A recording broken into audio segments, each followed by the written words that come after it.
Okay, so we're going to start out with some care for bleeding. All right, so you're going to hear a few things in here. One is direct pressure. You're also going to hear about just different types of bandaging or dressing. This is where if you have anything in your household like a rag, that'll work when we do our demo. You can also use gauze pads if you have them, but if you don't, just a very simple, even a napkin or a piece of paper towel will do the trick for our purposes for this. So let's take a look at the video from the Red Cross on bleed care. To care for someone with an open wound, begin by covering the wound with a sterile gauze pad and applying direct pressure until the bleeding stops. If blood soaks through the first gauze pad, put another one on top and press harder to apply more direct pressure. Okay, here we go. It may take several minutes for bleeding to stop. Do not remove any gauze pads. If the bleeding does not stop, call 911 if you have not already done so. Continue to care for the person and monitor for shock. So I'm going to check your circulation, okay? Okay, Okay. I need you to replace my hand right here. Very good. just like this. Yeah. Okay. Okay. So notice in this process that she is talking to him throughout the time.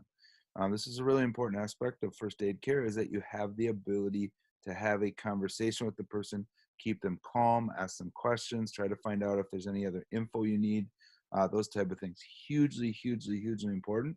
And one of the big skills that you're tested on when you do that is your ability to have normal conversation with somebody who might be injured. Once bleeding is controlled, check for circulation beyond the injury. Note the temperature and color of the skin and ask the person if there is any tingling or numbness. Any numbness or tingling of any kind? No. Okay. So I'm just going to get a bandage. Okay. I want you to just hold that for a moment, all right? Okay. Place the end of the bandage on the dressing at a 45-degree angle.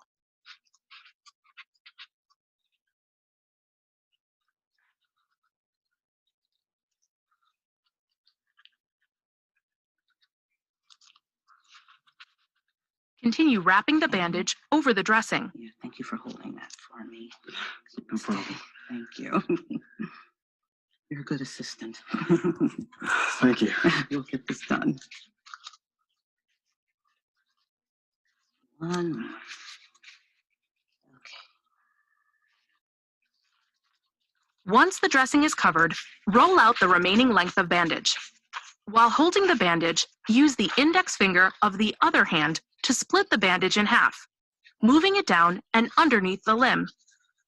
Bring up the two ends of the bandage and tie them in a bow or a knot. So you can see what they're using here is what's called a roller bandage. Now, most first aid kits have some form of a roller bandage that allows you to wrap around the injury, okay? But if you don't have that in your household, you have to be creative. So what I would use in my house is probably a dish towel. This is a white colored uh, thin towel that I might have to dry dishes. Also, I've seen people use torn up bed sheets as first aid care. Pillowcases work really well. But again, it's you being creative if you don't have that first aid kit. I don't have a first aid kit everywhere, so I have to think how would I do this in those situations if I didn't have the kit.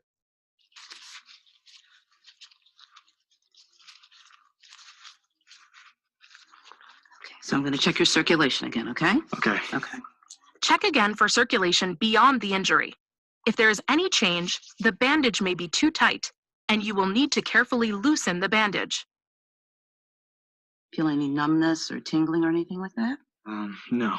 After the bandage is appropriately applied, remove your gloves and wash your hands. Make sense? Not too complicated. Direct pressure. Some form of a bandage to keep pressure on it. If the bleeding continues, don't take the old cloth off, just put more on. And then also, if it bleeds a lot, you might want to elevate that a little bit as well. Elevation in this situation will slow the blood flow to that area. All right, that's it for bleeding. especially for adults. We'll look at children and bleeding as well.